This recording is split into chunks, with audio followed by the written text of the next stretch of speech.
Good morning, good afternoon, good evening, wherever you are and whatever time it is. I hope you are having a good one. Welcome back to House Flipper 2 with Rash Decision.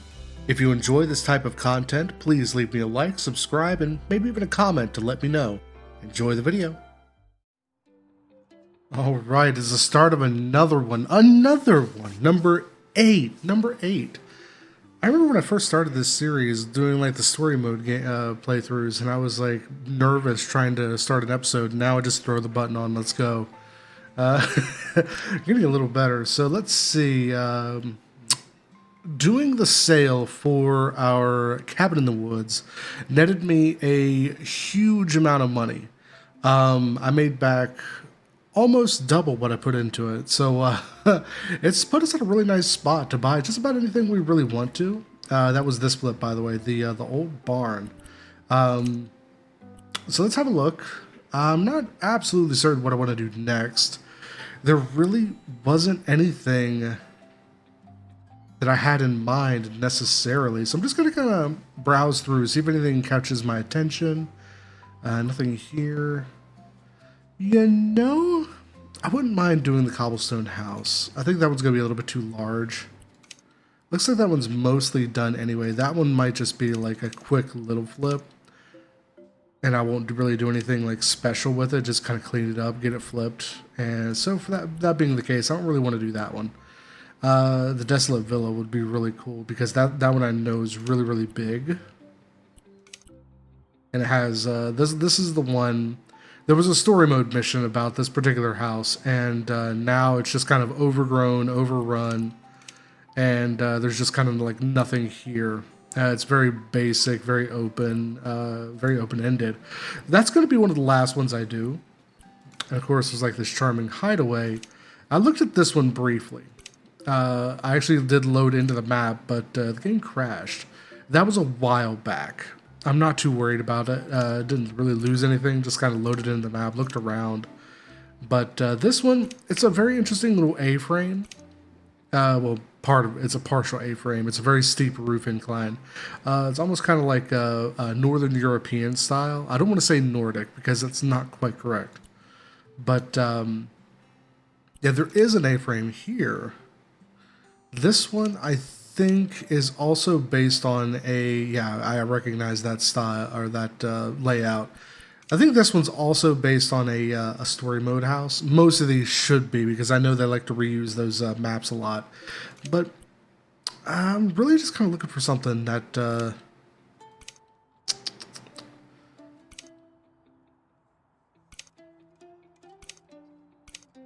I don't know. This was not really speaking to me.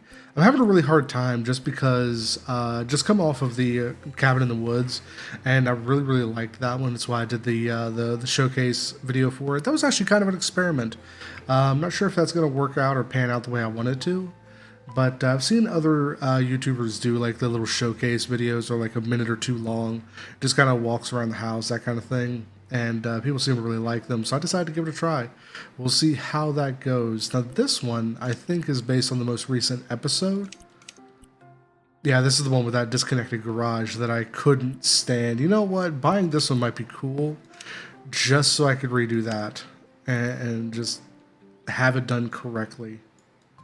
Put in some steps in there. Yeah, that could be cool. Let's see. Yeah, I'm not really feeling much of anything here. You know what? I am going to just pick one, and we're just going to go with it. I just did one in the forest. I shouldn't do another one in the forest. I haven't done very many on the coast, and in fact, I'm pretty sure I have the most on the coast. The most on the coast. There we go. House on stilts. That's interesting. I notice a lot of these are also very inexpensive. Seems like the least expensive items in the offerings anyway. Looks like the Cobblestone House is actually one of the most expensive, which is interesting. I think it's because there's already so much stuff placed there. But like I said, that'll be like one of the last few ones we do. Actually, you know, I don't remember. I'm gonna just break out of the game here for just a moment to double check my myself. Let's see.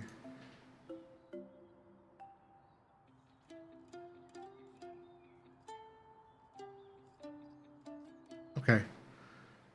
Yeah, that's what I thought. I wasn't quite sure if the yacht house was the last one I did previous to the cabin in the woods. Being that that's the case, I really should do a Pinnacle suburbs just to kind of keep it balanced. But this one I really haven't done much with. We'll just do a small one here, just so we can kind of get it out of the way. And we'll just go ahead and we'll do this one because I remember this one. This one was this one was the grandma sleeping in the cabinet. I'm pretty sure. So yeah, what we'll do is we'll go through this one, and we'll get this one flipped, and we'll see where we need to go from there. Because I wouldn't mind getting back to Pinnacle suburbs and kind of keep it all balanced. But here we go. We'll just do this one. It looks like a pretty small, pretty inexpensive one.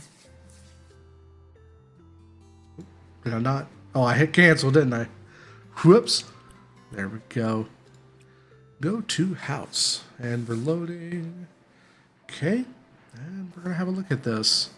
Yeah, this is a pretty small one. I think this is definitely the one where we're putting like the grandson upstairs, and we had like the grandma that I'm pretty sure was sleeping in the cabinet or something because I couldn't find like another bedroom. Yeah, there's a lot here that needs to be updated. Looks like they built most of the house out of driftwood, is what I'm saying. There's a lot here to sell. A lot of water damage, a little bit of mold, I'm guessing. That's a little bit different from how it was laid out in the story mission. Not a lot different, but just a little. See, this right here seems like... This right here, you could use the space better. And I plan to. I'm actually going to do what they did in the story. I'm just going to extend that wall out. Make that whole area right here, like all the way up to here, probably. Part of the bathroom. See if I can fit in like a boiler or something in there.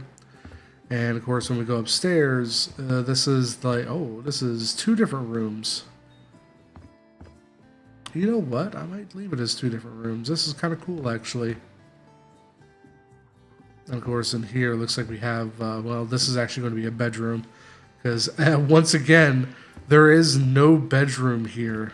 Like, I want to point out, there's a futon here. There's a futon. A futon. Sitting right there. But there's not really a bedroom of any description here. So I'm going to turn this one into a bedroom.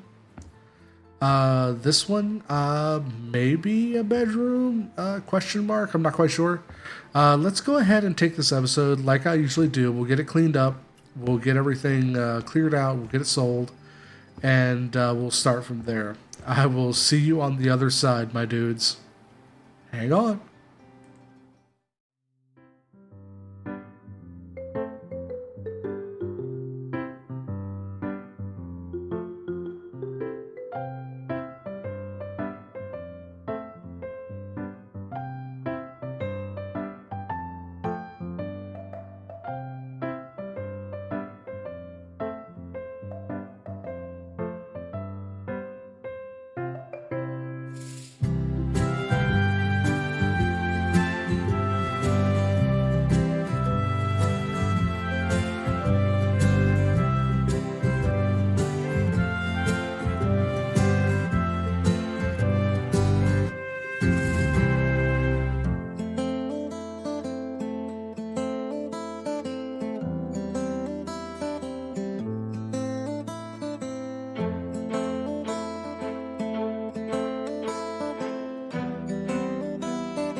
All right, I think it's going to do it for this one.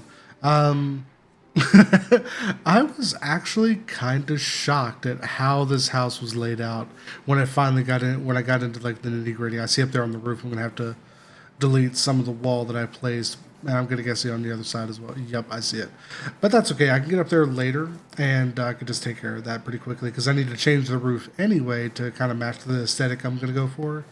I don't mind the green, the dark green, but I'm thinking more like a blue. I haven't done a blue in a while. I know that did like the inside of the yacht house in a lot of blue, so I'm just gonna do the outside in like a really nice sea blue, and I'll do the inside in some other way. The wood accents, I'm not sure about. I'm not sure if I want to try to stay with wood, if I want to try to do color. I'm not sure yet. I will get to that as the mood strikes me. I guess is the best way to put it. I added a couple of windows. I know that a lot of these like sea cabanas are meant to be seaside cabanas. I'm sorry, are meant to be like front to back breezeways, kind of. So like the sea air blows in the front and out the back, that kind of thing. But I've always felt like big blank walls are just so desolate, and it doesn't bother me to put windows on this wall because my idea here is I'm going to put a couch right here, and I might even come all the way around the corner with it this time, or I might just do what I've been doing, get that nice little sectional, come across and do like the lazy uh, I don't know what you would call it. I guess just the extended portion of it over here, kind of make it sort of like an L that kind of fits right under those windows. And I plan on doing like a TV like right here, like just kind of slide it in there, tuck it in under the stairs there. When it comes to this, I wasn't quite sure how I wanted to do this because I felt like that was too big of a span and it needed something. But I felt like just a regular beam didn't really do it justice. So I may come in and add in like some extra wall here, like one or two units of wall, just to kind of fill that out a little bit better. But I do want to leave it very open. I didn't like the claustrophobic, very closed floor plan they had here to begin with, and I wanted to open it up. I want it to feel like when you're walking into it, it's not just this claustrophobic mess you're walking into. So that's what I decided to do. And the stairs kind of feed into that. Underneath the stairs, I don't know if I'm going to try to put something underneath here. I may not, because I know I'm going to have the TV kind of like caddy corner here to just fit under there. But as far as like under this portion, I don't know. I may not. I might even just put like a little bit of storage back there, just kind of give it some usage. And then of course up here at the top of the steps, I didn't quite know what to do with this. I might be stupid. I genuinely might just be stupid, but I cannot get the upside down slope to work in flips. Like I've seen it and I've been able to do it in like Sandbox, but I can't get it to work here. And I wonder if that may be like a limitation they've implemented for a reason. I don't know, but I know that that and not having that basic wood column with just like the little decorative ends, not having those two options in flips right here proves you really do kind of need it sometimes. I really wanted this to just be a nice open space with like a study or something like that right here. But I'm still gonna do that. I'm gonna still put like a nice little desk over there under that window.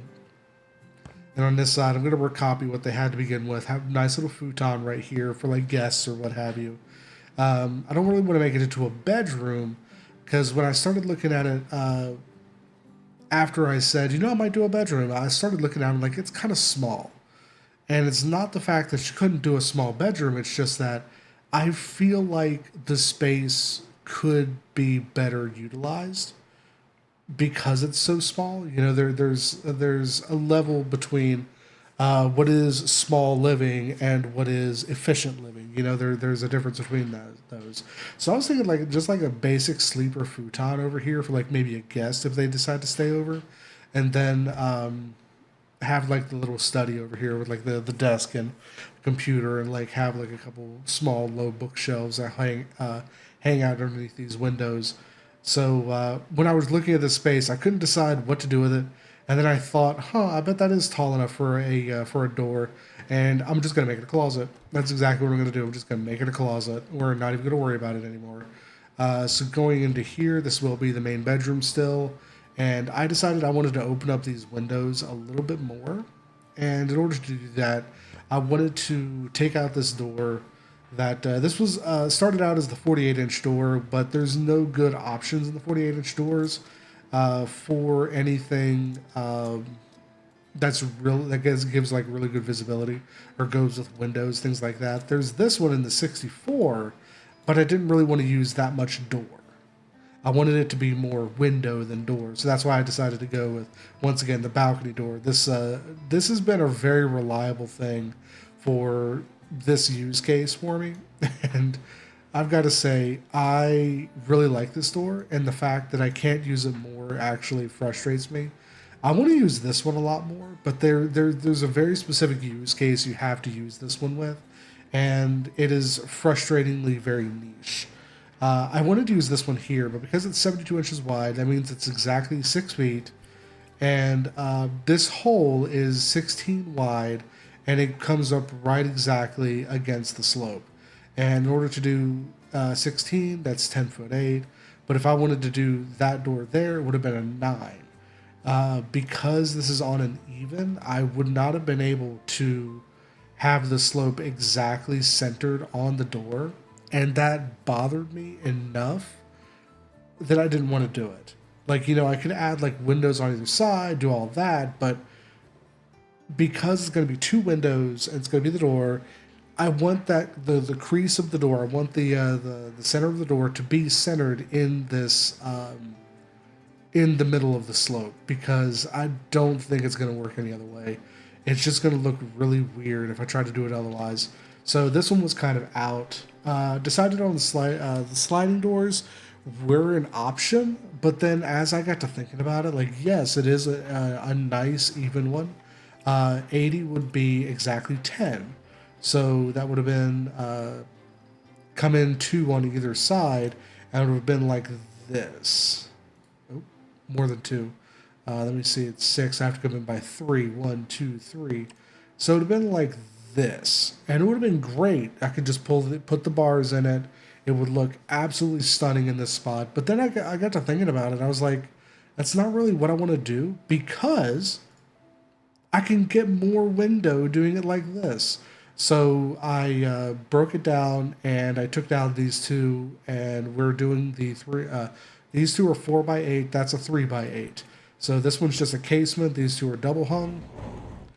I feel like once I get everything colored and synchronized, this is going to look fantastic. Like, this is going to be your absolute view to the ocean. Like, nothing's going to get in your way to see all the waves lapping. You can open these, get the breeze in here, and because all three of them don't open, you still have like that little bit of wind break right here. So if the breeze is coming a little bit too hard, you don't have to close these. You could just rely on this to be your wind break.